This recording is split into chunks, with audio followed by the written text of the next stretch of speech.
single discovery can shatter the world you know. In a rain-lashed ruin, a young scholar named Curunr unearthed a fragile text, its silver-leafed pages whispering of a lost magic called light weaving. This was not just a dusty relic, it was a key to power the world had forgotten. But scavengers hunted the same ruins, and they would kill for such a prize. Curunr faced a choice: hide the knowledge and protect it, or let it be lost again. His decision would either restore magic to the world or see it extinguished forever. You will learn the incredible true story of the White Wizards, a tale of soaring ideals and a devastating fall. What happens when pure power meets human envy? I would love to know, by the way, where you are listening from and what the local time is there. What do you believe is the greater danger, the magic itself, or the hands that wish to wield it? The silver ink seemed to drink the candlelight as Curunr's finger traced the first glyph. It was not a simple shape, but a complex knot of lines that felt strangely warm under his touch. As his fingertip completed the final curve, a soft, golden light kindled in the center of his own palm. It was a tiny, perfect sphere of warmth, pulsing gently with a life of its own. This was no longer a theory in a book. It was real. A wave of pure wonder washed over him, so powerful it felt like a physical blow. For a single, breathless moment, he was not a scholar in a dusty room, but a conduit for something ancient and beautiful. Then a floorboard creaked outside his window. The warm light in his hand flickered as his concentration shattered. A dark shape shifted against the glass, a prowling shadow that was gone as quickly as it appeared. The joy of his discovery curdled into a cold, sharp fear. They had been watching him. They knew. His life of quiet study, of dusty scrolls and peaceful contemplation, was over. The choice was immediate and terrifying. Stay, and the text would be taken, his life likely forfeit, or run and embrace an unknown wilderness with only a fragile book for protection. He moved with a frantic, silent urgency, wrapping the text in oilcloth and stuffing it into his pack. The faint luminescence, still clinging to his hand, was now a beacon, a secret he could no longer hide. He was no longer just a man with a secret. He was a fugitive carrying a prize that empires would kill to possess. Slipping out into the biting cold of the night, he cast one last look at the only home he had ever known. From the hilltop, overlooking the city, a single point of fire flared to life, a signal flame answering the one he had accidentally lit in his own hand. The chase had begun. Days blurred into weeks, a frantic and desperate scramble through unforgiving terrain. The hunters were relentless, their presence a constant pressure at the edge of his senses. Curunr's body was a tapestry of exhaustion and hunger, his mind frayed from the strain of constant vigilance. The faint light he could summon was useless, a flickering candle in a storm, more a liability than a tool. Just as his hope began to gutter out, the forest itself seemed to open a path, leading him to a cottage so perfectly woven into the roots of an ancient oak, it was nearly invisible.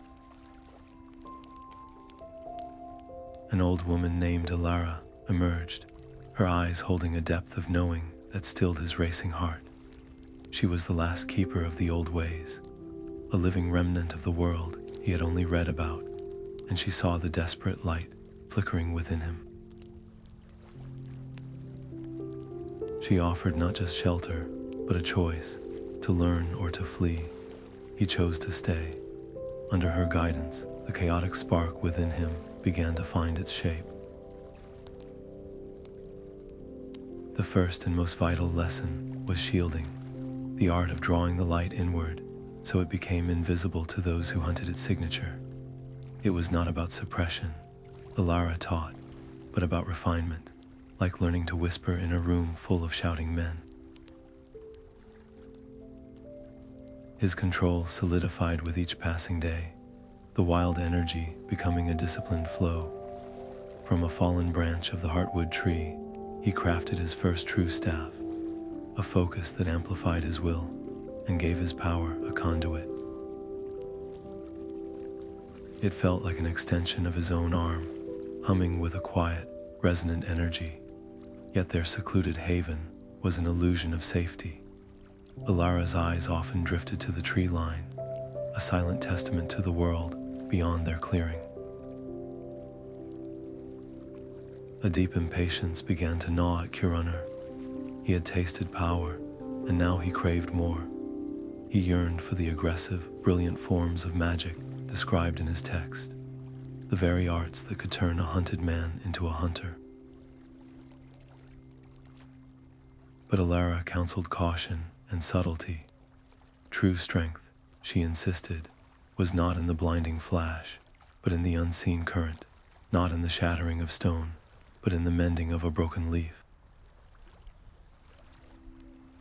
Their debates grew heated, a mentor-student rift, fueled by the fear that time was a luxury they did not possess.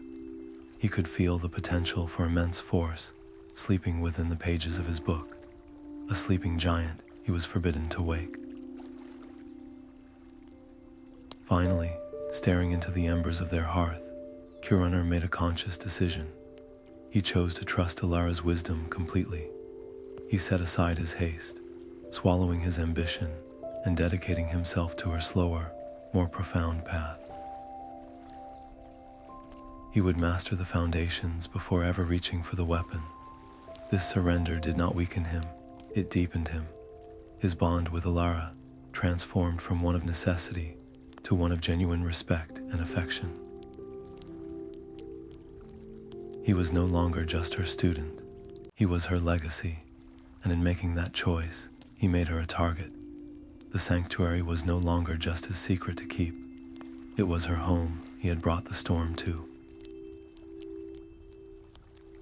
The first silent snows of winter began to coat the forest floor, and on the thin, cold air carried the distant, unmistakable sound of hunting horns. The hunting horns were not a distant echo anymore. They were sharp, metallic barks, cutting through the frozen air, closing in from all sides. Torchlight soon pierced the dense trees, bobbing like malevolent fireflies as the Lord's huntsmen emerged from the shadows, surrounding the small cottage. Alara's hand tightened on Curun's arm, her voice a low, urgent command to hide, to let the forest's ancient magic conceal them. But Curunr saw the cold certainty in the lead huntsman's eyes. They knew exactly what they were hunting, and hiding would only delay the inevitable. He shook his head, a silent apology to his mentor, and stepped out into the clearing. Fear was a cold stone in his stomach, but he planted his staff firmly into the earth. He reached not for the aggressive, brilliant forms he craved, but for the first lesson Alara ever taught him, the art of drawing light inward. He reversed it. Instead of a whisper, he willed a shout. A shimmering, golden dome of light erupted from the tip of his staff, enveloping the cottage in a radiant, semi-transparent shell.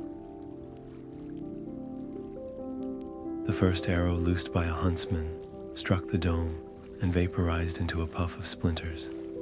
A collective gasp rippled through the men.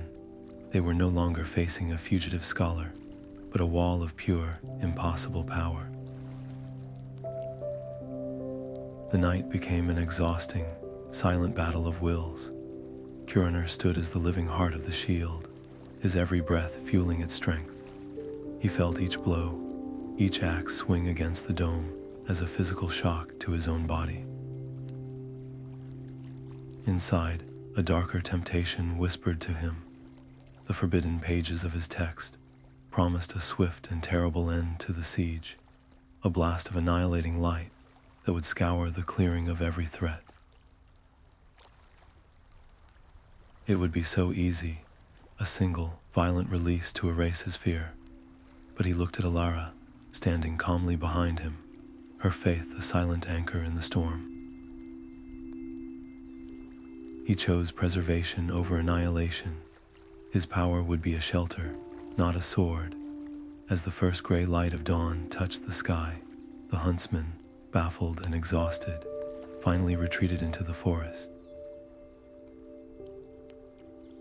The moment the last torch vanished, the golden dome flickered and died. Curunr collapsed to his knees, completely spent, his body trembling with a deep, bone-weary emptiness. He had proven his mastery, but at a terrible cost. His location and his true power were now laid bare for his enemies to see. Alara placed a hand on his shoulder, her nod one of grim approval. He had passed a test far greater than holding a shield. He had held on to his humanity. She helped him to his feet and pointed beyond the retreating men, toward the jagged, snow-capped peaks, piercing the horizon. The hunters would return, and next time, they would bring more than arrows and axes. They needed allies, a sanctuary. Her voice was low and steady as she spoke of whispers and old tales, of a hidden conclave high in those mountains where others who could weave the light were said to have gathered long ago. It was a thin hope, a rumor against the certainty of the Lord's wrath, but it was the only path left to them. The world he left behind vanished beneath a shroud of white. With a final, silent farewell to Alara, Curunr turned his back on the only life he had known and set his course for the jagged teeth of the Whispering Peaks. The journey quickly became a brutal test of endurance. Blizzards screamed down from the summits, scouring the stone and freezing the very air in his lungs. Each step was a battle against the wind, his boots sinking deep into fresh drifts that threatened to swallow him whole. In this merciless landscape, he was no longer Curunr the scholar, but a solitary figure etching a new name into the snow with his own footprints. His old identity, built on scrolls and quiet contemplation, was buried as deeply as the path behind him. Loneliness was a colder companion than the mountain gale. The memory of warm fires and human voices became a constant, painful temptation, whispering for him to abandon this frozen quest and return to the familiar world. He fought the urge daily, gripping his staff until his knuckles turned white, using its focus to channel his will forward instead of backward. He honored Alara's teachings not with grand, defiant shields, but with quiet, life-sustaining acts. A touch of his hand would melt a pocket of ice into drinking water. A focused thought warmed the air within a small snow cave, turning a potential tomb into a fragile sanctuary for a single night. His power was no longer a weapon or a secret, but a tool for survival, refined and disciplined in the harshest of forges. He was not entirely alone in the high passes. He came upon a small village of mountain folk, their supplies cut off by an avalanche. They spoke of a strange, helpful spirit of the peaks, a man who carried a sliver of the sun in his staff. Curunr did not correct them. He simply used his light to gently soften the tons of snow blocking their path, creating a slow, trickling melt that would, over days, clear the way. He accepted a simple meal in thanks, but refused to stay. his legend growing in whispers as he disappeared back into the storm. The higher he climbed, the more he felt a strange sensation, a faint, resonant hum in the core of his being. It was a distant, answering call, a thread of magic pulling him ever upward, promising that his search was not in vain. After weeks of relentless struggle, he crested one final, razor-backed ridge, his body aching and his spirit near its limit. He looked down, expecting to see only more rock and snow, another empty valley to cross, but the sight that greeted him stole his breath. Nestled in the sheltered bowl of the mountain below was not a ruin or a forgotten fortress, but a small, thriving settlement. And there, in the center of it all, shone the faint, steady, and unmistakable glow of another light. The descent into the hidden valley felt like stepping into a waking dream. The air itself was warmer, thick with the scent of pine and something else, a faint, clean energy that made the light around him seem to shimmer. And there, waiting for him in the heart of this impossible sanctuary, were three figures. They were as different as the elements, yet each carried the same quiet hum of power he felt within himself. There was Anya, a woman whose hands seemed to gather the sunlight, her touch leaving a trail of mended flesh and renewed vitality on a small bird with a broken wing. There was Kale, whose deep voice wove tales so vivid they seemed to paint pictures in the air, his words a magic of memory and truth. And there was Borin, a man of stone and silence, who placed a hand upon a fallen boulder and guided it upward, shaping it into a perfect arch with nothing but his will. Curunr did not need to show them his book. The shared light within them was introduction enough. He spoke not of conquest or dominance, but of vulnerability. He told them of the hunters, of the Lord who would see their power extinguished or enslaved. Alone, he argued, they were sparks in the wind, easily snuffed. But together, they could become a hearth, a source of warmth and light that could endure the coming storm.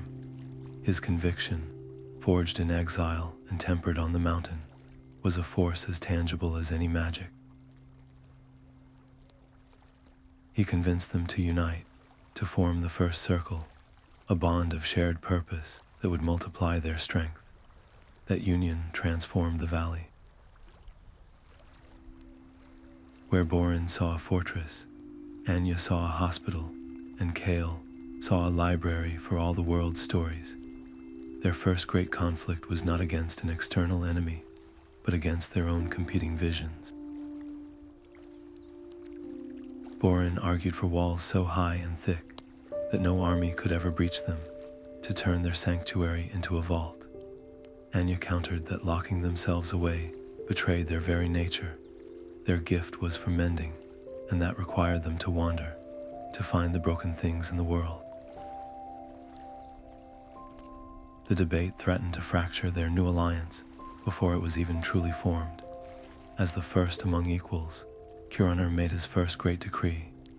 He stood between the ideal of the fortress and the ideal of the road, and chose a third path. They would build a home, a sanctuary called Luminar, a place of learning and safety to which they could always return, but it would not be a prison.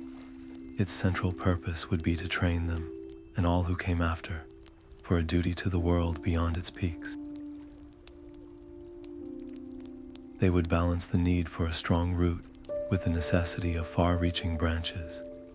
This compromise, this insistence on both sanctuary and service, became the founding principle of their order. With their purpose unified, the creation of Luminar was a marvel. Borin's mastery over stone raised graceful, impossibly strong towers that seemed to grow from the mountain itself. Anya's touch encouraged gardens of luminous fungi and healing herbs to flourish in the thin air. providing both medicine and sustenance. Kale's stories became the rituals and laws that bound them, a living history etched into the heart of every member. It was a beacon, a permanent point of light on the map of the world. For the lost and the gifted, it was a legend made real, a summons of hope.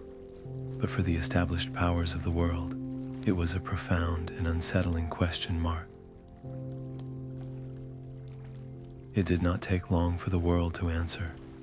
As the central spire of Luminar reached its full height, the first emissaries arrived. They came from distant kingdoms, clad in silks and steel, their faces unreadable masks of diplomacy. They brought lavish gifts of gold and rare artifacts, but their eyes were wary, their demands carefully veiled as requests. They wanted to know the source of this new power, to count the number of these so-called wizards, and to understand where their loyalties would lie. The age of hiding was over. The white wizards now had a home, and the world was now knocking at their gate, bearing both tribute and a silent, unspoken threat. The silver-barked tree stood alone in a high mountain clearing, its leaves shimmering as if woven from starlight. Under the full moon's cold gaze, Curunr and his circle gathered around it, their own staves laid bare before its trunk. This was not a simple ceremony, but a forging, a moment where their individual wills would be bound into a single, unbreakable code. From the living heartwood of the sacred tree, they each drew a new sliver, a perfect core that hummed with latent power. As they fused this new wood with their old staves, Curunr spoke the words that would define their future. They swore an oath, a vow that sank into their bones and coiled around the very source of their magic. They would use their power only for guidance, for healing, and for protection, never for dominion. The moment the final word was spoken, the magic took root. It was not a gentle suggestion, but a deep-seated compulsion, a new instinct that would guide their hands and hearts from that day forward. It became the soul of their order, a constant internal compass pointing toward service. But not all saw it as a source of strength. The stone shaper, Kalin, whose name was now spoken with a new formality, was the first to voice his dissent. His deep voice rumbled with frustration. He argued that the oath was a chain, that in forbidding the use of overwhelming force, they were leaving themselves vulnerable. What if a true enemy came, one that understood only violence? To tie their own hands in the face of such a threat was not principled, it was foolish. This was the first major crack in their unity, an ideological fault line between absolute protection and absolute principle. Curunr faced this challenge not with anger, but with a profound and unshakable conviction. He believed that power without sacrifice was mere tyranny. Their strength, he argued, had to be tempered by a willing limitation, a choice to be more than just powerful. To be a weapon was to become like the lords who hunted them. To be a shelter was to become something the world had never seen. The majority of the circle, moved by his vision and the palpable truth of the oath now living within them, sided with Curunr. The code was solidified, but Kalin's warning lingered in the cold mountain air, a ghost at the feast. This defining choice had immediate consequences. Word of the white wizards and their binding vow spread like wildfire through the valleys and towns below. To the common folk, they were a miracle. They were healers who asked for no payment, guides who could not lie, protectors who would never turn their power to conquest. This trust was their greatest shield, a legitimacy no fortress wall could ever provide. But in the courts of kings and the war rooms of generals, they were viewed very differently.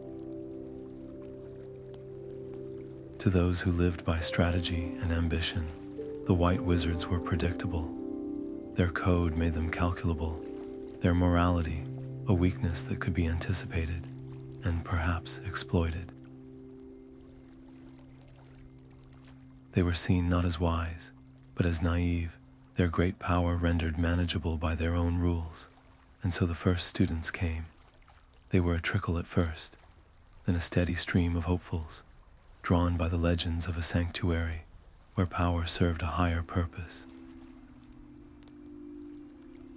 They undertook the brutal climb to Luminar, their hearts full of wonder and their minds hungry for knowledge.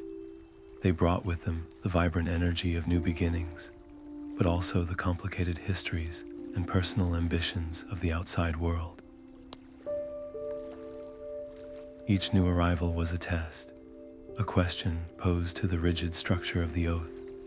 Could this pure ideal survive contact with the flawed and hopeful souls who now journeyed to uphold it? The river was a serpent of brown water, carving its way through the valley. For days, the Lord Varric's soldiers had blockaded the bridge, threatening to burn the riverside village to its foundations if its people did not swear fealty. From a high ridge, Kalin watched, his hands clenched white around his staff. He saw no diplomatic solution, no shield that could protect the villagers from fire and steel. He saw only the river itself, a force of nature waiting for a nudge. Defying a direct order from the circle, he planted his staff into the stone of the cliffside. He did not coax or gently persuade the earth. He commanded it. With a groan that shook the very mountains, the cliff face tore itself free, a colossal slab of rock and soil, thundering down to choke the river's ancient path. The water, denied its course, gathered into a raging, churning wall that surged into the valley below. It was not a gentle diversion. It was an avalanche of water and mud. The village, perched on its high bank, was spared, but Lord Varric's army, camped in the floodplain, was utterly erased. The victory was absolute, and it was terrifying. Back in the shining halls of Luminar, the news arrived not as a triumph, but as a tremor that threatened to crack their very foundations. The air in the council chamber was thick enough to choke on. Curunr stood before his oldest friend, his face a mask of grief and cold fury. "You saved the village, Kalin," Curunr began, his voice dangerously quiet. "But at what cost? You did not protect. You annihilated. You used the gift of creation as a cudgel. The oath we swore was meant to prevent this exact horror." Kalin did not flinch. His eyes burned with a defiant light. "Horror," he countered. "Tell me, Curunr, would the horror have been less if we had arrived to find that village as a field of ash?" "My way worked. My way ended the threat. Your purity would have let innocent people die for the sake of a philosophical ideal. Their ideal of pure protection, shattered against the messy, bloody reality of the world. The other founders were torn, the circle fractured between those who saw Kalin's act as a necessary evil and those who saw it as the first step down a dark path. But Curunr, as the first among them, carried the weight of their code. He had to choose between his friend and the soul of their entire order. The decision carved a piece from his own heart. With a voice that echoed with finality, he pronounced the sentence, "Kalin, you are exiled from Luminar. The magic of this place will no longer answer your call. You have broken the trust that binds us, and in doing so, you have chosen a solitary path. The silence that followed was heavier than any stone Kalin had ever moved. He looked at each of them, his gaze lingering last on Curunr.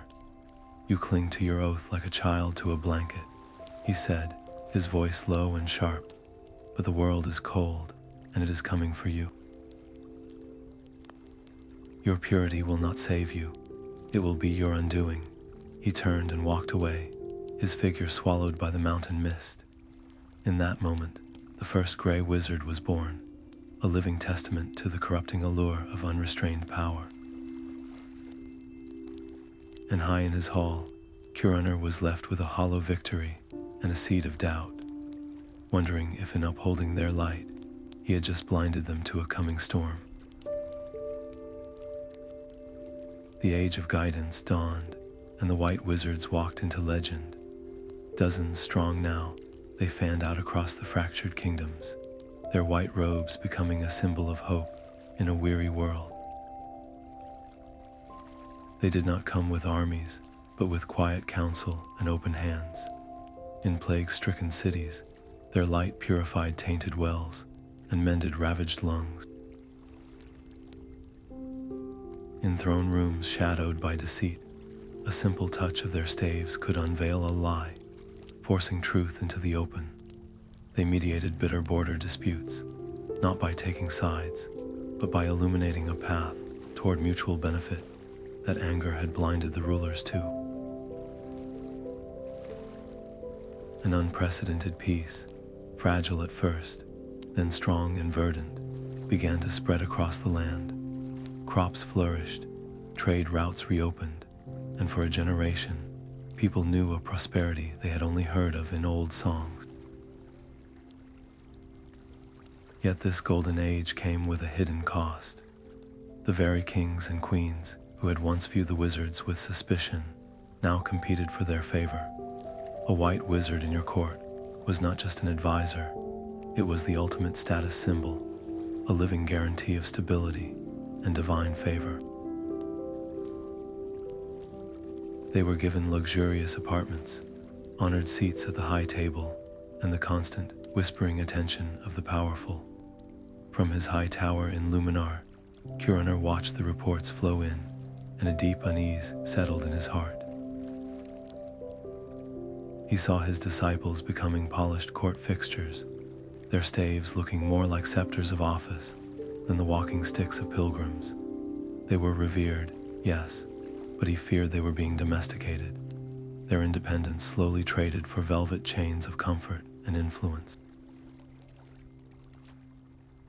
They were beginning to see the world from the castle walls, forgetting the view from the muddy road.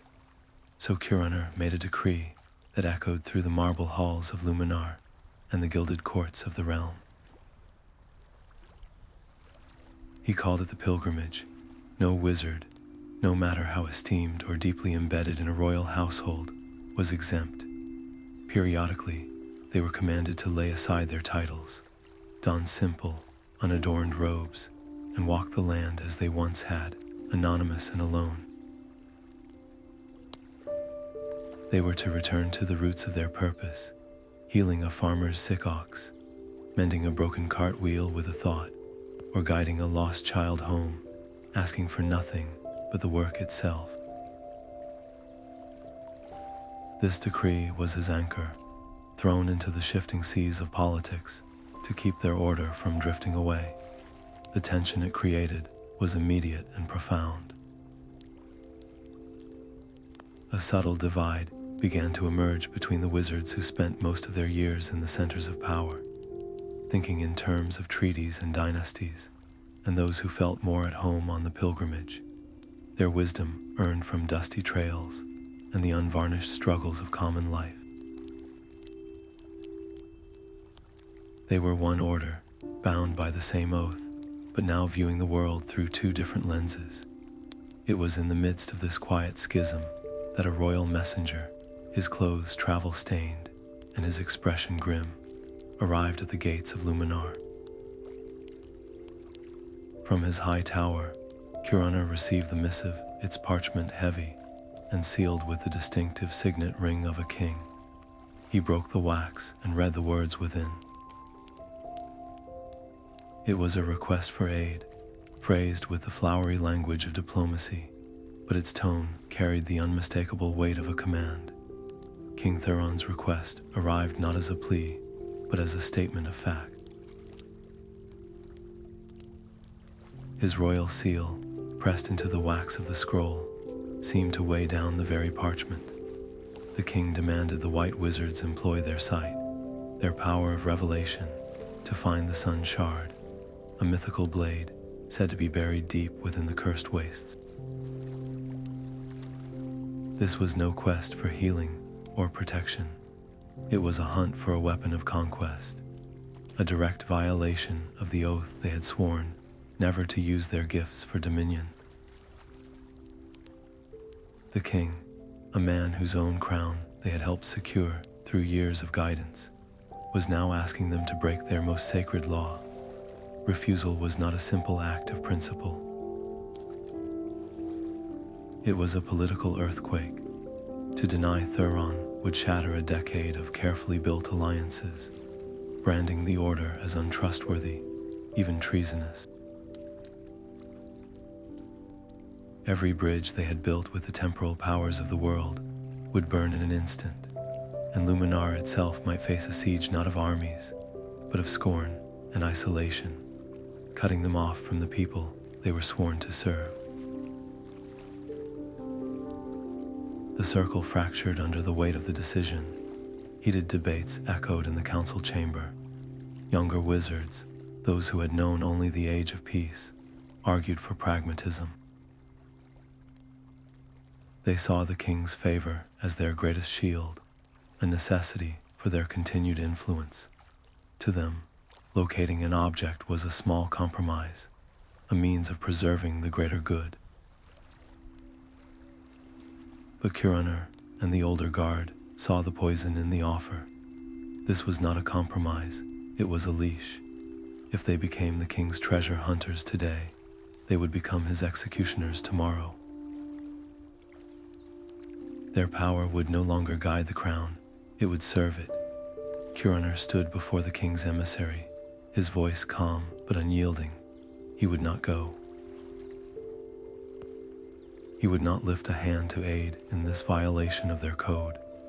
Yet, in a decision that would haunt him, he did not forbid others from joining the expedition.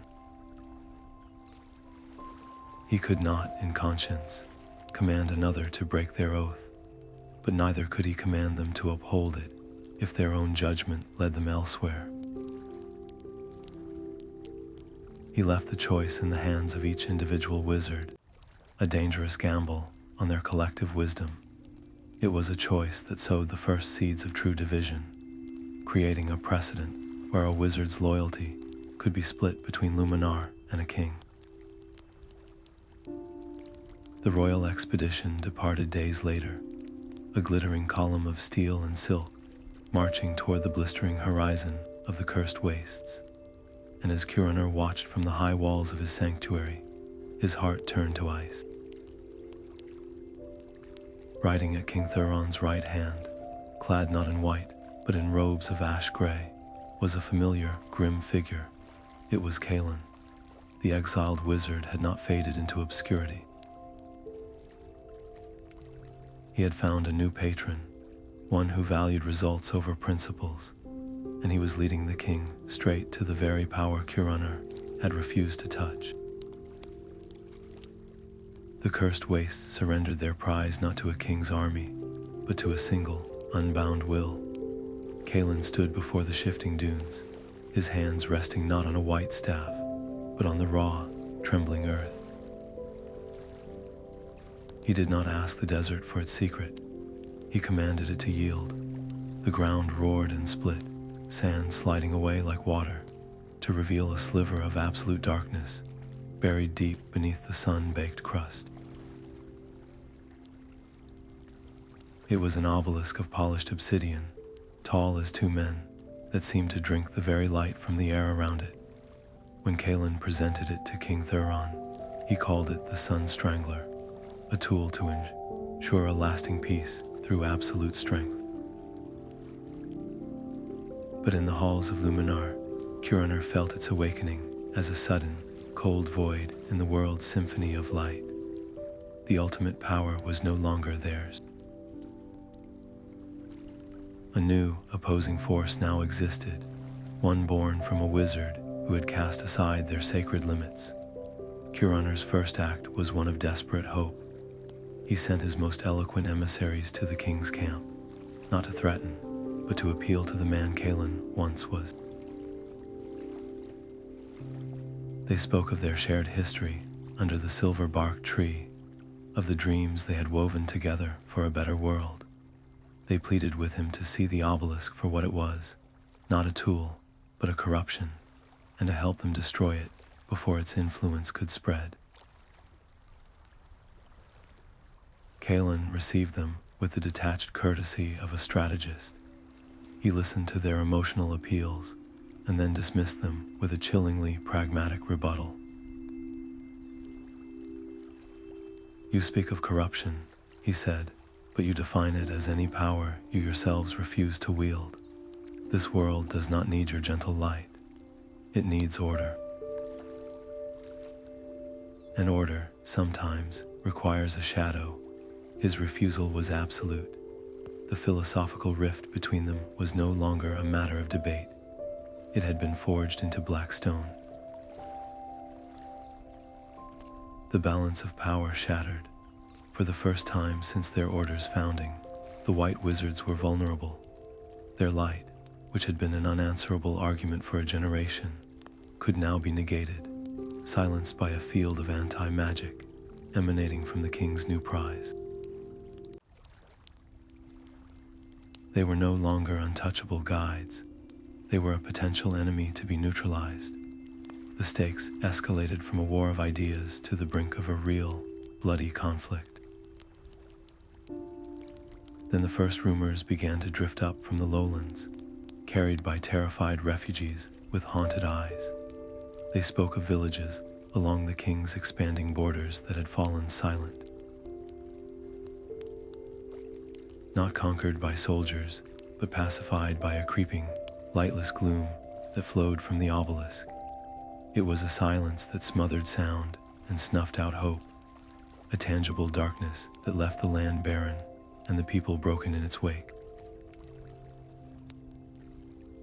The council chamber felt hollow, its usual serene light replaced by a nervous, flickering glow that mirrored the dread in every heart. Reports from the lowlands confirmed their worst fears. The Sunstrangler did not just oppose their power, it devoured it, creating dead zones where their magic simply ceased to exist. In the face of this void, the foundational trust of the White Circle began to rot into paranoia. Heated accusations echoed off the marble walls. Some council members pointed fingers at the brothers and sisters who had joined the king's expedition, branding them traitors who had knowingly led them to this ruin. Others, their voices trembling with a more profound despair, questioned the oath itself. Had their vow of non-violence, their refusal to become weapons, left them fatally vulnerable? Had their purity been their undoing, just as Kalin had prophesied, the fracture was swift and brutal. A faction, led by a fiery younger wizard named Leon, argued for a preemptive strike. They insisted the oath was meant for a rational world, and this new threat was an existential poison that demanded a violent antidote. To destroy the obelisk, even if it meant taking up arms, was the only true form of protection left. The older guard, their faces etched with the memory of Kalin's exile, recoiled. To attack would be to become everything they had sworn not to be. It would validate the king's fear and Kalin's cynicism, transforming their sanctuary into just another fortress vying for power. In the center of the storm, Curunr stood, an old man carrying the weight of a dying dream. The fire of his youth had banked into a deep, weary sorrow. He listened to the arguments for violence, and he saw only a swift path to self-destruction. When he finally spoke, his voice was quiet, but it cut through the chaos. "We will not attack," he declared. "We will not become the monsters they fear we are, but neither will we stand idly by and be erased." His decision was a monumental act of will, a final, desperate doubling down on their original purpose. They would not strike at the king. Instead, they would pour every ounce of their collective power into a single, colossal work, a permanent ward around Luminar. It would be a shield, not a sword, a sanctuary reinforced against the coming darkness. The moment the decision was made, the first cracks became chasms. To those who had advocated for action, this retreat into a fortress felt like a surrender, a cowardly admission that their light was no longer a force for the world, but a candle hidden under a bushel. That very night, several wizards, Kalin among them, gathered their staves and departed without a word, their silent exit a more damning condemnation than any shouted argument. Their strength, already threatened, was now actively diminishing, and so the great work began. For weeks, the peaks around Luminar hummed with a concentration of energy so intense it bent the light, pulling a permanent misty halo from the very air to cloak the valley. It was a beautiful, terrible sight, a shimmering veil that declared their separation from the world. As the last threads of the ward settled into place, a profound silence fell over Luminar, the silence of a held breath. From his tower, Curunr looked out, not with pride, but with a heavy heart. He had saved their home, but he had imprisoned it. And on the plains far below, where the ward's light did not reach, the horizon began to stir with the organized, metallic glitter of the king's armies, a shadow flowing outward, led by a man who knew all their secrets. The great ward shimmered like a dome of frozen sunlight, a breathtaking shield that was also a prison. To sustain it, the white wizards had to pour their collective light into its structure every single day, a constant, draining ritual that chained them to Luminar. Their pilgrimages ceased entirely. The white robes that had once been a common sight on muddy roads, mending fences and healing the sick, became a memory, a story told to children.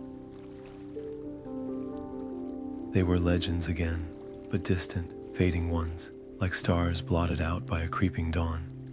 Meanwhile, King Thuron's influence, backed by the silent, smothering power of the Sunstrangler, spread across the land, his rule absolute and unquestioned.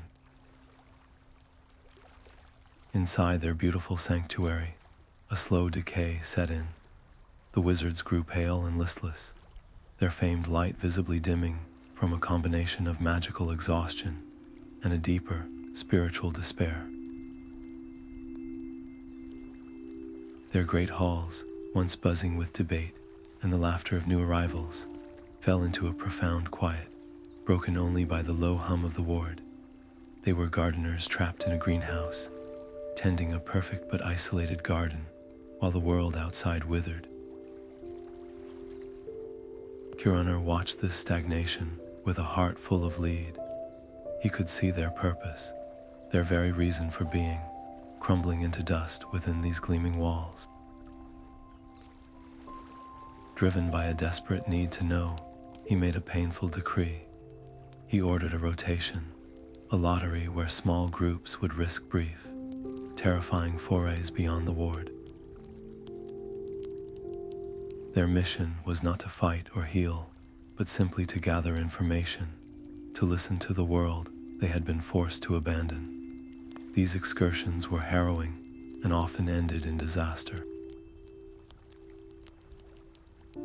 The moment a wizard stepped beyond the protective glow, their power became a flickering candle in the vast shadow of the Obelisk.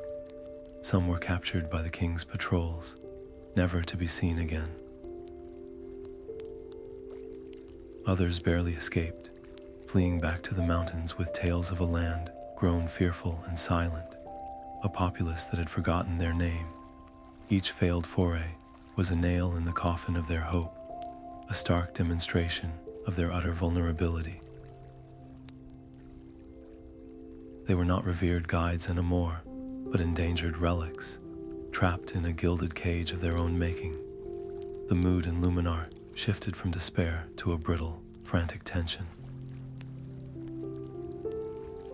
Then one evening, a lone young wizard stumbled back through the ward, her robes torn and her eyes wide with more than just fear. She brought no news of troop movements or royal edicts. Instead, she brought a whisper, a fragment of a rumor passed from one desperate soul to another in the hushed corners of a tavern. It spoke of a prophecy, a figure who walked unbound by the old rules. They called this figure the Grey Pilgrim, a wanderer who existed in the space between the blinding light and the absolute dark, belonging to neither and beholden to none.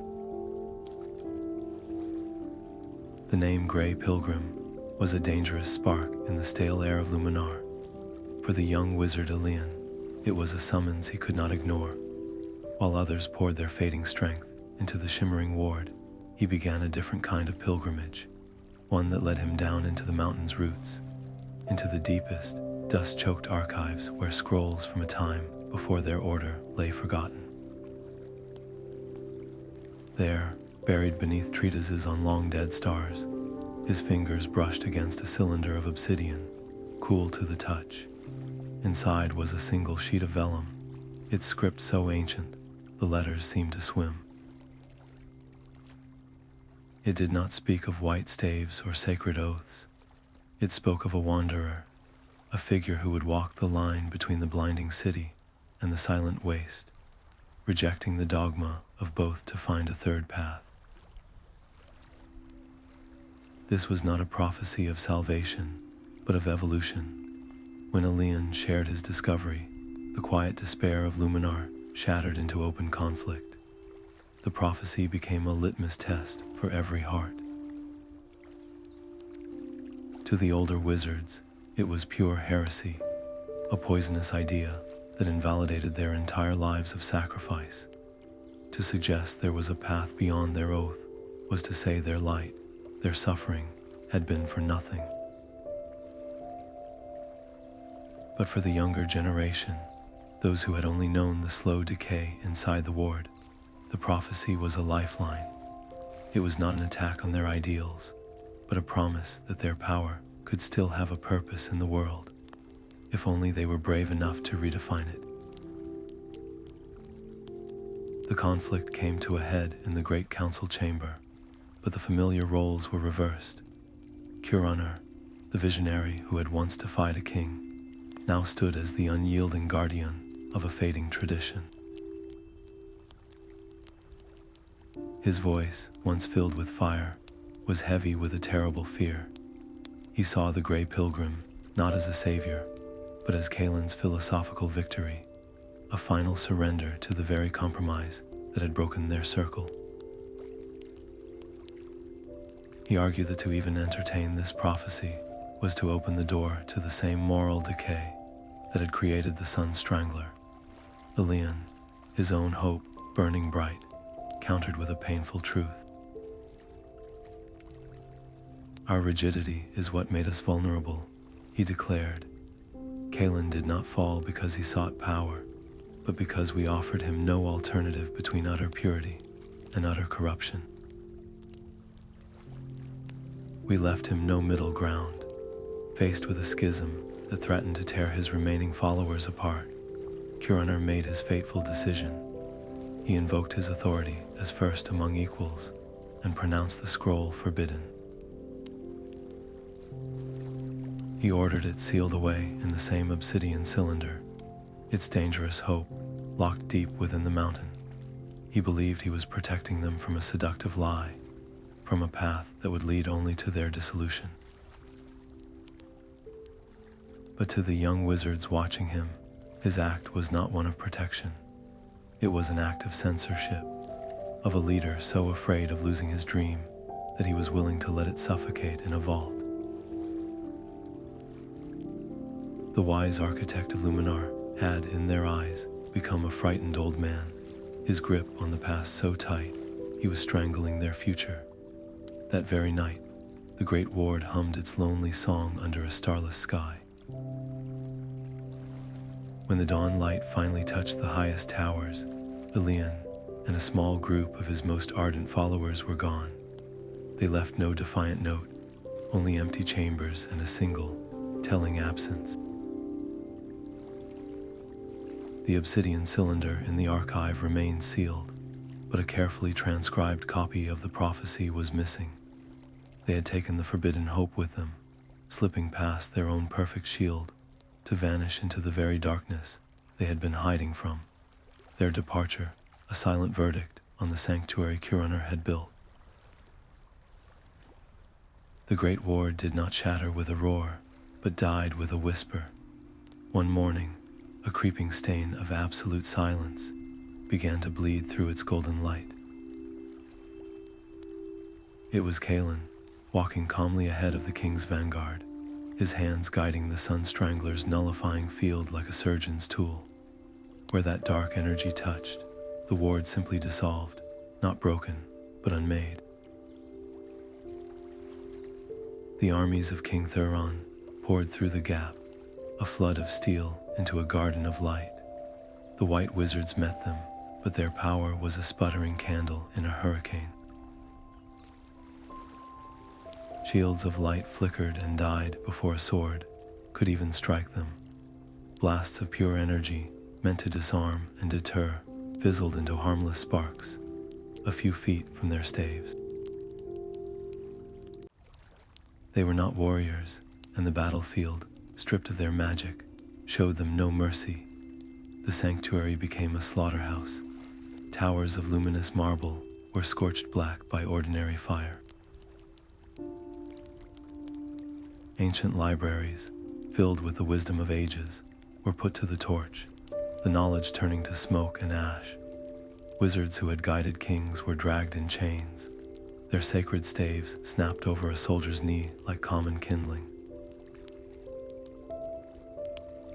The air, once humming with potential, was now thick with the screams of the captured and the desperate shouts of those trying to flee into the wilderness. In the central courtyard, amidst the chaos, the two founders finally stood face to face. Curunr, his white robes torn and smudged with soot, faced Kalin, who stood cloaked in the Obelisk's grim authority. The sight of his oldest friend, as the architect of this ruin, was a deeper wound than any sword could inflict. "You see, Curunr," Kalin said, his voice calm and pitiless. "Your light was never strong enough for this world. It needed a shadow to give it shape. I offered you a shield," Curunr replied, his voice trembling not with fear, but with a profound grief. "You have built a tomb." He could feel the last dregs of his power burning within him, a final, desperate surge that could be shaped into one thing, a single, killing blow. He looked at Kalin, at the man who had shared his dream under the silver bark tree, and he knew he could not do it. To strike him down would be to finally, completely, become everything he had fought against. So he made a different choice. He raised his own staff, the heartwood focus that had been his constant companion since his first days with Alara. Instead of directing its energy outward, he turned it inward, pouring every last spark of his being into the core of the wood. For a single, searing moment, it blazed with the intensity of a newborn sun, a final, defiant shout of pure, undiluted light. Then, with a crack that sounded like the world breaking, he shattered it. The resulting flash was not an attack, but a distraction, a momentary blindness that enveloped the courtyard. In that brilliant instant, the last handful of his followers broke through the encircling soldiers and vanished into the mountain passes. When the light faded, Curunr stood empty-handed, his power and his life's work extinguished together. Kalin could only watch, his victory suddenly feeling hollow as the broken old man stumbled past him without a backward glance and disappeared into the dark embrace of the forest. The age of the White Wizards was over. The king's dominion, cemented by a power that silenced all others, had truly begun. The old man was a ghost on the back roads, his name as forgotten as the order he had founded. Curunr walked with a staff of common oak, its core hollowed of magic, a constant, aching reminder of the power he had shattered to save a handful of lives. The faint dregs of light that still flickered within him were no longer enough for shields or grand works. He spent them like a miser with his last few coins, secretly healing a farmer's sick child in a darkened hut, or coaxing a single blighted field to yield a meager harvest. These were not the acts of a great wizard, but the small, desperate kindnesses of a man performing a penance. He became a whispered myth, a story mothers told their children, of a wandering spirit who brought quiet help in the dead of night. They called him the last White Wizard, a legend of kindness in a time of enforced silence. But for Curunr, this existence was a prison of his own making. Every healed cough was a reminder of the plagues he could no longer stop. Every thriving crop stood in stark contrast to the barren lands under the king's expanding shadow. The guilt was a physical weight, a stone in his chest that grew heavier with each passing mile. He replayed his final confrontation with Kalin endlessly, each time questioning his choices. Had his rigid adherence to the oath been a form of arrogance? Had his refusal to bend been the very thing that broke his order? In the deep quiet of the forests, the temptation to simply stop, to let the last of his light gutter out and surrender to the darkness, was a seductive and constant whisper. It would be so easy to let go, yet he always chose to endure. He saw his small acts of defiance not as a victory, but as a duty, the only way left to honor the memory of every wizard who had fallen at Luminar. To let his light die would be to finally grant Kalin and the king their total victory. So he kept moving, a flicker of resistance in a world growing steadily darker. His continued existence, however quiet, was a quiet ember of hope that refused to be fully extinguished. It was in a dusty roadside tavern, nursing a cup of thin ale, that he first heard the new whisper. A group of travelers, their clothes caked with the dirt of the hill country, spoke in low, excited tones of figures seen in the high passes. They were not called White Wizards, they said, nor did they wear gray. They followed no single oath and bore staves of many hues, moving through the world like a sudden, unpredictable rain shower. The whispers led Curunr to a forgotten valley, a place of deep shadows and sudden, vibrant life. What he found was not a new Luminar, but something entirely different. The exiles lived in a scattered network of caves and camouflaged shelters, their existence as fluid as the streams that carved through the stone. They did not debate the use of power in a marble hall, they simply used it. A young woman wove light into a camouflaged net to shield their camp from prying eyes, a clear echo of Kalin's aggressive shielding, while another used a gentle, healing touch straight from Curunr's own earliest teachings to mend a sprained ankle. They were pragmatic, effective, and utterly free from the rigid doctrine he had spent his life upholding. He saw his legacy fractured and remixed, a powerful but unsettling blend of his light and Kalin's shadow, operating without the moral compass of the oath. Ilian greeted him with a respectful nod, but the welcome carried a firm boundary. "You are an honored guest here, Old Master," Ilian said, his voice calm. "Not a leader. This is our path now." The words settled on Curunr with the weight of a tombstone. He was a relic, a living monument to a failed ideal in the midst of the very adaptability that might have saved it. The deep conflict was not with them, but within himself, a painful confrontation with his own profound irrelevance. He had come seeking answers and found only proof that the world had moved on. So he made a quiet, humble decision. He would not try to lead them or reshape them in Luminar's image.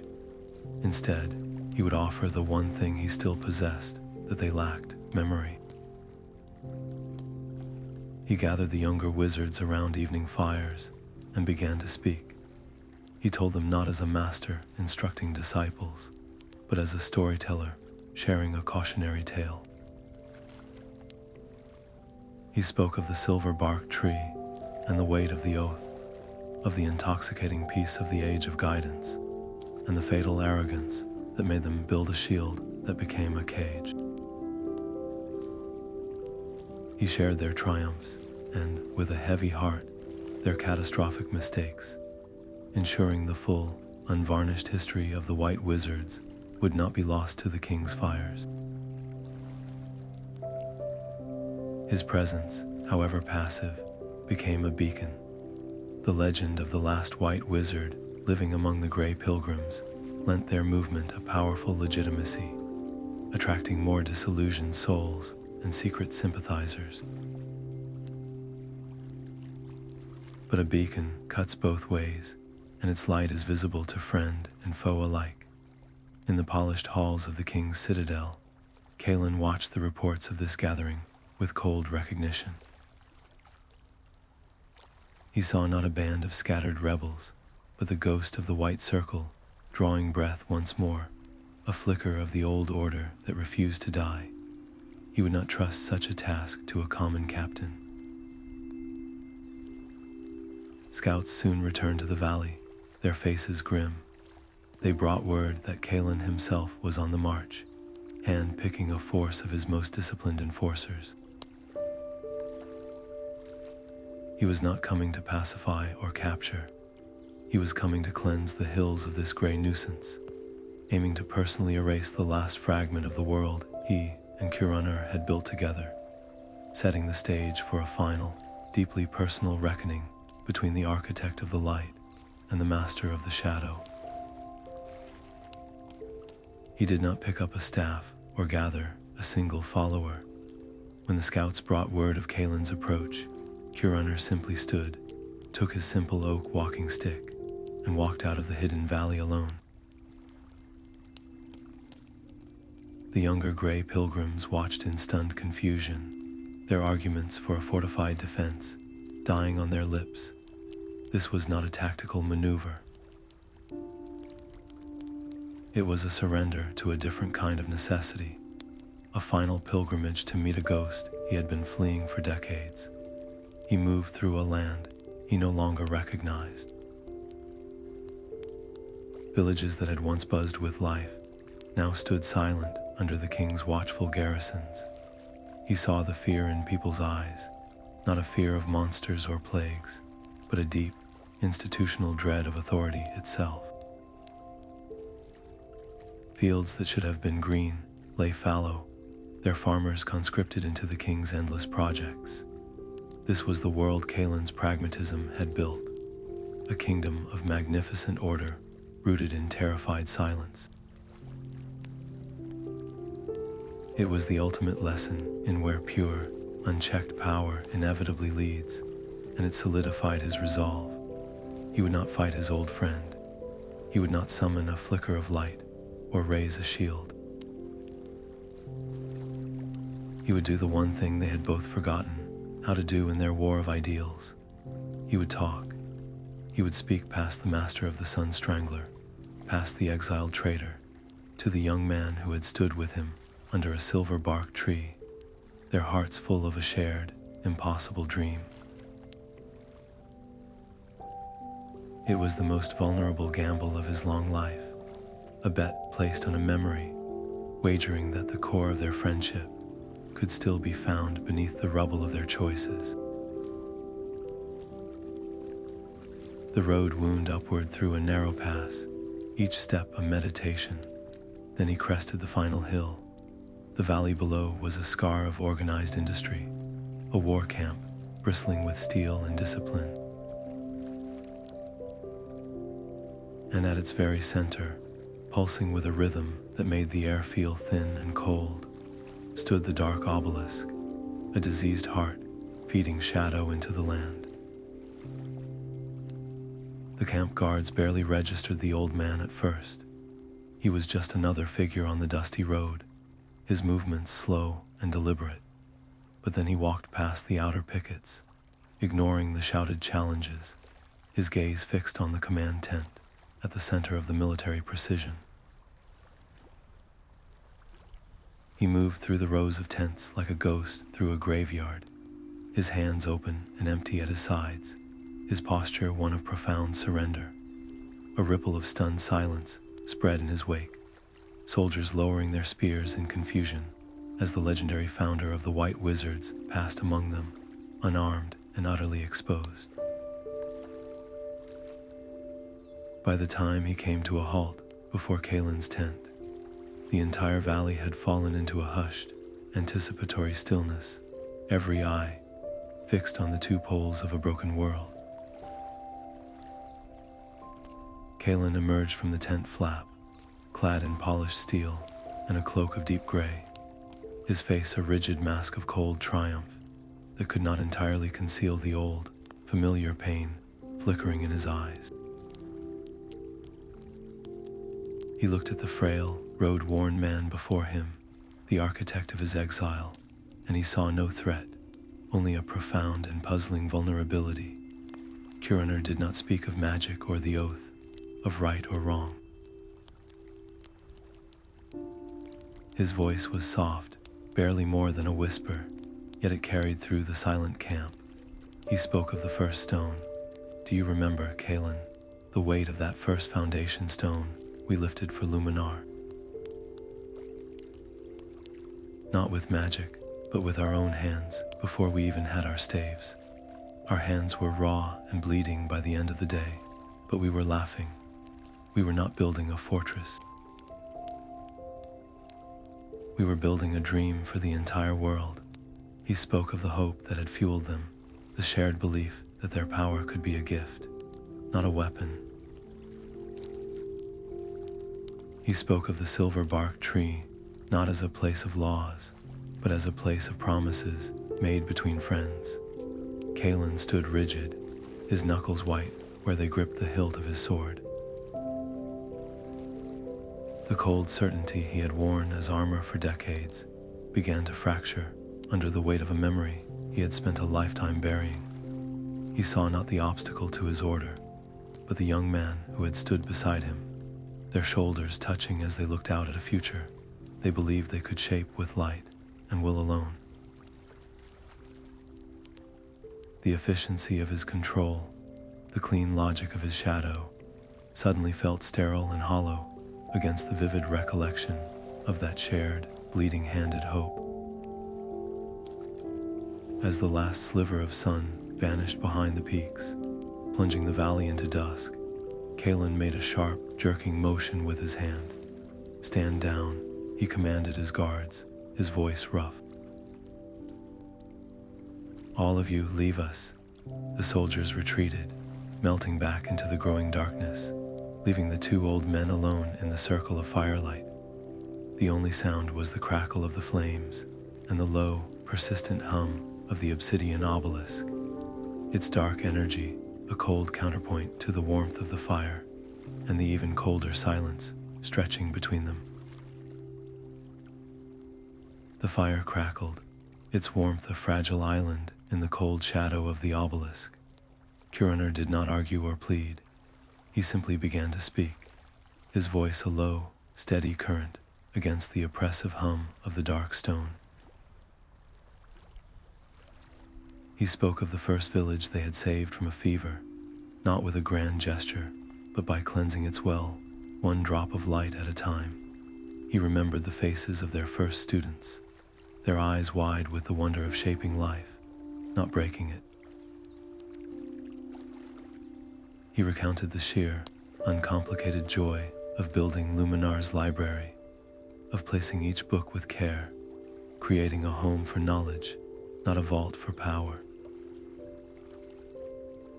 He spoke of the laughter that used to echo in their halls, a sound born from creation, not from control. Kalin stood rigid through it all, his face a mask of stone, but his knuckles were white where they gripped the arm of his campaign chair. The stories were not weapons, yet they struck deeper than any blade. They were echoes from a life he had meticulously walled off, reminders of a purpose that had once felt as solid as the earth beneath his feet. The defiant anger in his eyes slowly guttered out, replaced by a dawning, horrifying silence. He had spent years building an empire of order, yet Curunr's quiet words exposed the hollow core of his achievement. His great works were not a better way, they were just bigger. They were monuments to his own ambition, raised from the rubble of the dreams he had shared with the man now sitting before him. In securing the king's absolute power, he had methodically extinguished the very light he had once sworn to protect. The internal battle was almost physical, a tremor running through his frame as decades of conviction crumbled into dust.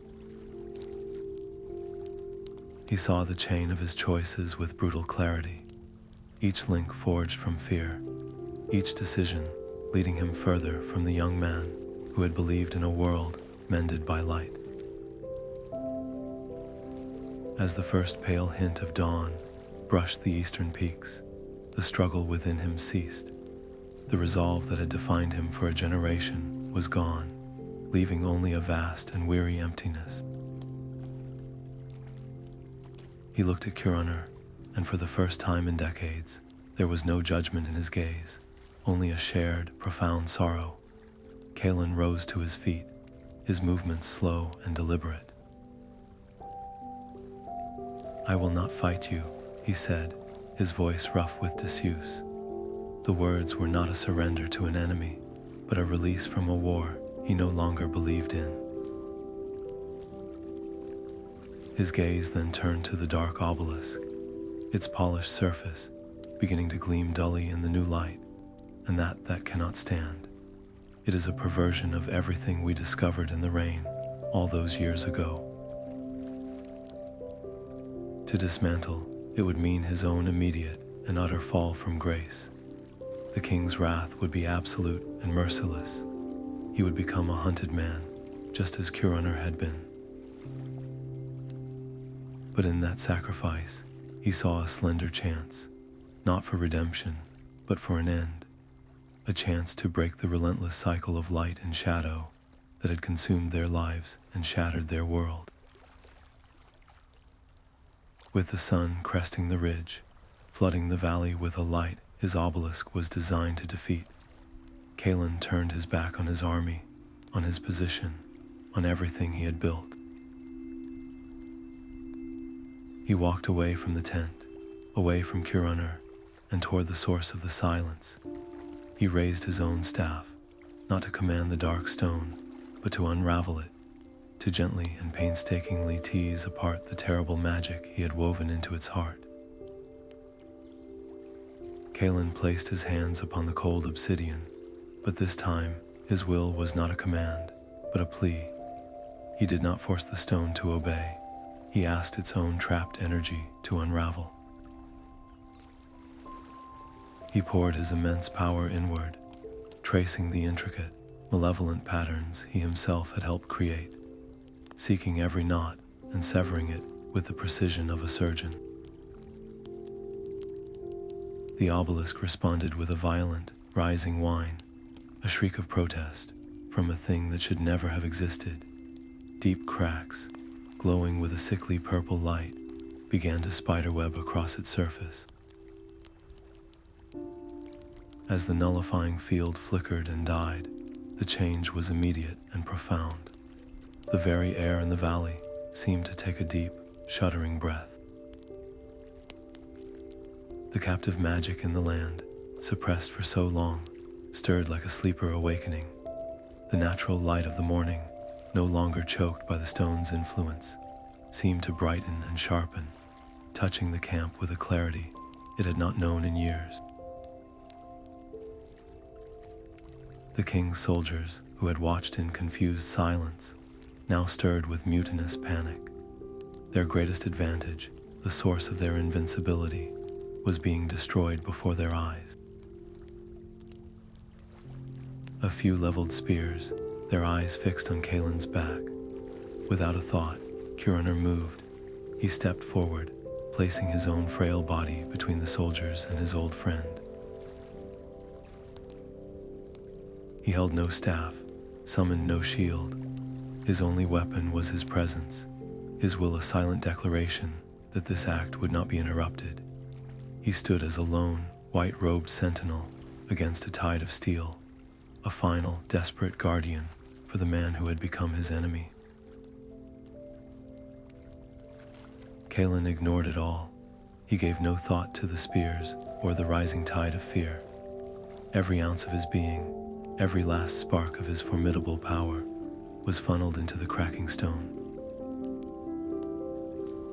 He knew this was his redemption, not in the eyes of the world, but in the quiet court of his own conscience.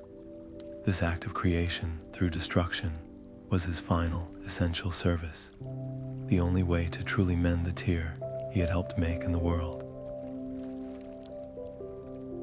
The shriek from the obelisk rose to an unbearable pitch.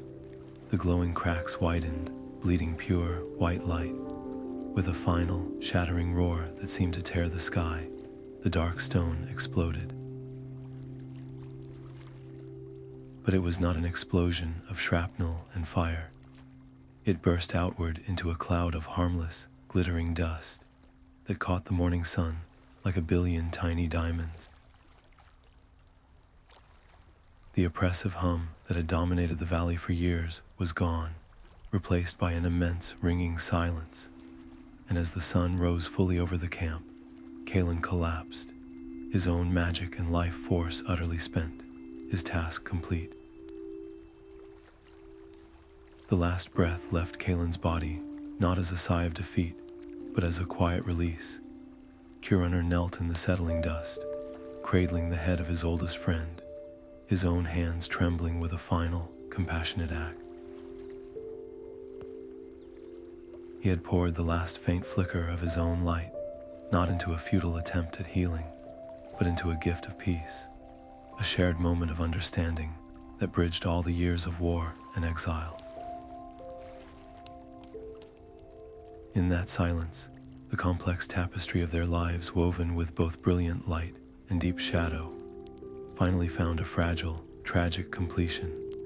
With the obelisk silencing hum gone and its master fallen, the rigid discipline of the king's army shattered into chaos.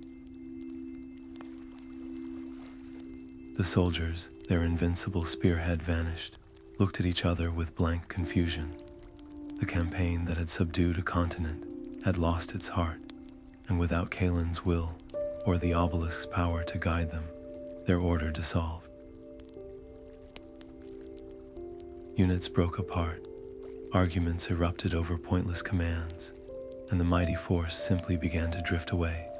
Like a fog burning off under a sun it could no longer withstand. Curunr was left alone in the center of the dissolving camp, the weight of Kalin's body in his arms, a heavier burden than any magical ward. This man had been the architect of his greatest sorrow and the keeper of his most cherished memories. He was both his greatest enemy and his oldest companion. The dual truths coexisted in a painful, unresolvable knot, and the history they had written together pressed down on his shoulders, a mantle of ash and memory. He made a decision then, a quiet act of defiance against the world of spectacle and power. He would not leave Kalin to be a trophy for scavengers or a symbol for historians.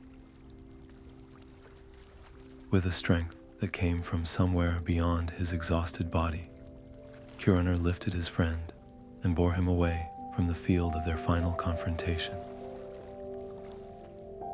He carried him into the nearby hills, to a quiet place overlooking the valleys they had once dreamed of mending together. There, with his own hands, he dug a simple grave, laying Kalin to rest with a respect that transcended their conflict.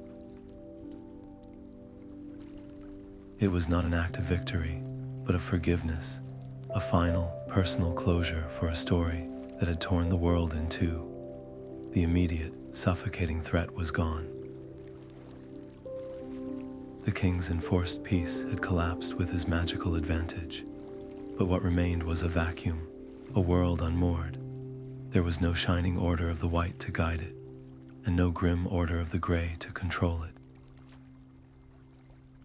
The land was left in a fragile, uncertain state, like a patient waking from a long fever, weak and disoriented, unsure of what strength it still possessed. Turning his back on the fresh-turned earth, Curunr did not look toward the king's receding cities or the hidden network of the Grey Pilgrims. His path led him to the open road, a wanderer once more. His journey was not yet complete, for the world was broken in a new way, and the question of what would rise from the ashes of their dreams remained entirely, terrifyingly open. He walked until the road itself became his only home. Curunr did not choose a new color for his robes, which slowly faded from sun and rain into a nondescript hue of weathered stone and dust. He simply moved, a quiet current through the lands he had once tried so hard to save and then failed to protect. When villagers, recognizing the old legend in his weary eyes, asked for counsel, he gave it, but he never offered a rule. He would help mend a broken wall or ease a fever, but he refused to take disciples or found a new school. His wisdom was a well from which anyone could draw a single bucket, but he would not divert the river to flood their fields.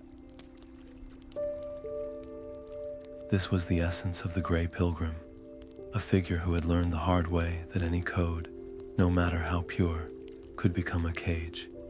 His greatest struggle was a deep, abiding loneliness.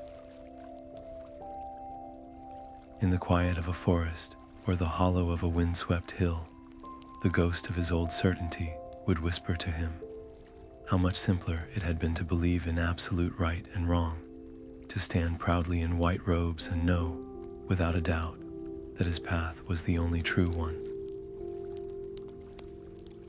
Now, every choice existed in a spectrum of gray. Helping one village might inadvertently harm another down river. Offering a healing today might prevent a community from learning to heal itself tomorrow. He carried the weight of this nuanced understanding every day, a burden far heavier than any staff, yet he never turned away from it. He consciously embraced this ambiguous existence, understanding that his ultimate purpose had shifted. He was no longer a founder, but a foreshadower. His final duty was not to build the next great order of magic, but to be a wandering resource, a living library of hard-won lessons for the day when the spark of power inevitably rekindled in the world. He knew that magic was not gone forever, only sleeping, and when it awoke again in new hands, they would need a guide who had seen the heights and the depths. His very presence became a subtle but powerful check on the ambitions of kings and would-be prophets. No single court could claim his allegiance, and no new conclave could point to him as their founding father. By refusing to settle, he ensured that the idea of magical truth remained fluid, adaptable, and merciful. The stories people told about him became a new kind of scripture, passed from parent to child, not as dogma, but as parable. They spoke of the Grey Pilgrim, who helped a farmer but refused a king, who mended a child's toy but would not break a siege. These tales taught a more resilient wisdom than any oath, a lesson in balance that could bend without breaking. And as the years turned, he was often spotted at a great distance, a silhouette on a high ridge at the close of day. His shadow would stretch long across the land, a fleeting, gentle darkness that did not threaten the light, but simply proved it was still there. He was a quiet guardian for a world learning, slowly and painfully, to find its own way forward. The laughter of the child was a brighter spark than any she conjured. Curunr watched from the edge of the village green as the little girl, her face screwed up in concentration, made a single, wobbly orb of golden light hop from one palm to the other. It was a raw, untamed flicker, the same nascent power he had first felt in a dusty room a lifetime ago. The villagers watched with a mixture of awe and nervousness, their minds already leaping to legends of white towers and gray exiles. The old pull tugged at Curunr's heart, a deep, instinctual urge to step in, to formalize this gift, to shape her into the first student of a new, wiser order.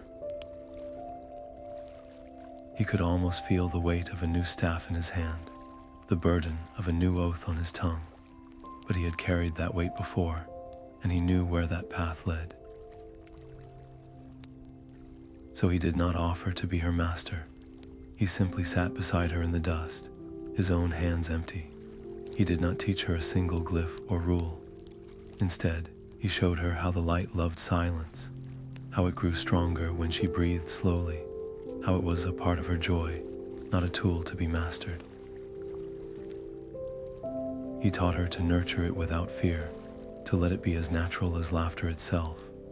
Then, as the sun began to set, he stood, brushed the dust from his robes, and walked away. He did not look back, even as his own heart ached with the old, familiar loneliness. This was the final, most difficult lesson he had to learn, to trust the future to find its own way without his hand on the tiller. In that small, personal act of guidance, free from any dogma or institution, he had fulfilled his ultimate purpose. He had become the link, the quiet bridge between the fallen age of grand wizards and the dawning age of a humble, integrated magic. The great cycle of rise and catastrophic fall was finally broken. Power would not be centralized again, hoarded in a single sanctuary to become a target. It would regrow organically, scattered like wildflower seeds, resilient because it was everywhere and belonged to no one. As he crested the hill and the village vanished behind him, he heard it carried on the wind, the child's clear, joyous laughter, mingling with the dancing light she now commanded without a shred of fear. It was a sound more powerful, more enduring than any world-altering spell he had ever woven. The salt wind tasted of infinite distance. Curunr sat on the weathered cliff, his body a map of wrinkles carved by sun and sorrow, and felt the last of his magic ebbing away with the retreating tide. It was not a violent tearing, but a gentle unraveling, a quiet return of a borrowed light to the world from which it had come. There was no struggle left in him, only a deep and resonant peace that had been earned through every loss, every failure, and every hard-won moment of understanding. He was the last thread, connecting the present to the age of white towers and gleaming staves, and now that thread was thinning to a whisper. He had built a great order and watched it shatter. He had been a hero, a failure, a fugitive, and a myth. He had left behind no grand successor to carry his name, no written codex of laws for future mages to debate and distort. His only legacy was the stories. They were already being told in taverns and around hearth fires. The epic of the White Wizards, the tragedy of their fall, and the mysterious parable of the Grey Pilgrim, who refused to choose a side. These tales, shifting and changing with each telling, were a far more resilient monument than any marble library. They could not be burned by a king or broken by an obelisk. They would adapt, survive, and guide in their own imperfect way. He felt no fear as the light within him dimmed, for the great conflict of his soul had long since been resolved. The idealistic young scholar who believed in pure light, and the weary old wanderer who understood the necessity of shadow, were not two different men. They were the same person, and their long, internal war was over. He had integrated their lessons, carrying the weight of both his radiant triumphs and his ashen regrets, until they balanced into this final, quiet wisdom. His final decision was his most profound. He would not attempt one last, glorious spell to etch his name into the stars. He would not call out to the scattered Grey Pilgrims or seek to shape the future one more time. His last act was one of pure, conscious acceptance. He simply watched the sun drown in a sea of molten gold, felt the cool evening breeze caress his face, and let go. He released his hold on life as easily as one opens a hand to let a captured butterfly fly free. In that moment of surrender, the era of the wizards truly closed, not with a cataclysm, but with a sigh. His peaceful passing cemented his transformation from a historical figure into a legend, a symbol that transcended the violent dichotomy of light and dark that had defined his century. He became a story about the wisdom found beyond dogma, a lesson in the strength of letting go. And as the final sliver of sun vanished, plunging the world into twilight, the old man's seated form seemed to soften at the edges, to become less distinct.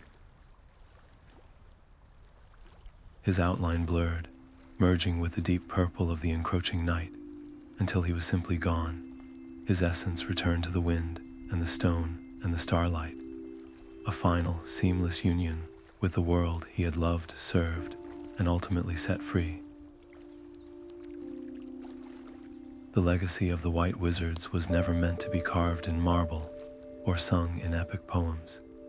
It lives instead in the quiet choices of ordinary people, in the courage to mend a broken thing without seeking praise, in the strength to protect a stranger without demanding loyalty.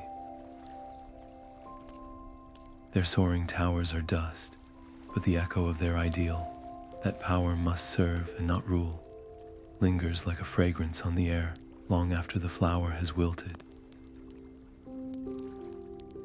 Curunr's entire life became the ultimate expression of this truth. His journey from a curious scholar, clutching a secret text, to a broken leader, watching his dream burn, and finally to a timeless wanderer who carried no banner, maps the only true path to enduring influence. He learned, through devastating loss, that real power is not the brilliance of a tightly controlled light, but the humble courage to become a conduit, and then to step aside. It is the wisdom to trust the soil, even when you cannot control what grows from it. The world they left behind was deeply scarred, its landscapes and its people bearing the marks of both radiant ambition and crushing silence. Yet this scarred world was, for the first time in generations, truly free. There was no great wizard in a high tower to dictate morality, and no dark obelisk to enforce a king's peace.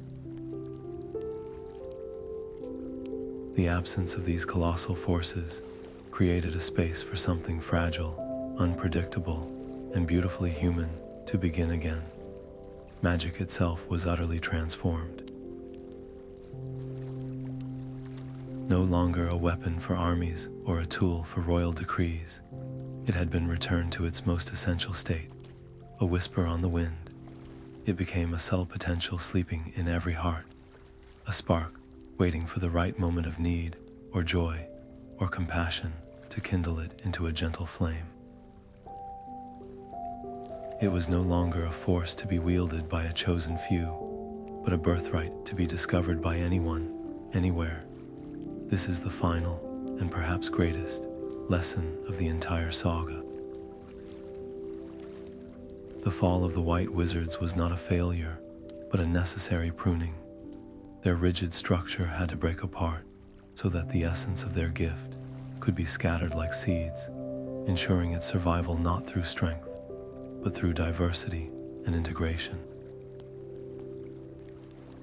The age of grand orders and absolute answers was over.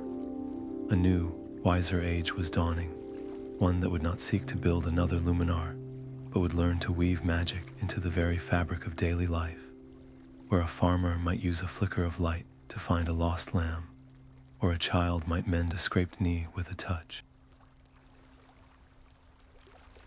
It is an age that understands that the most powerful magic is not that which commands the world, but that which quietly, persistently, helps it to heal itself.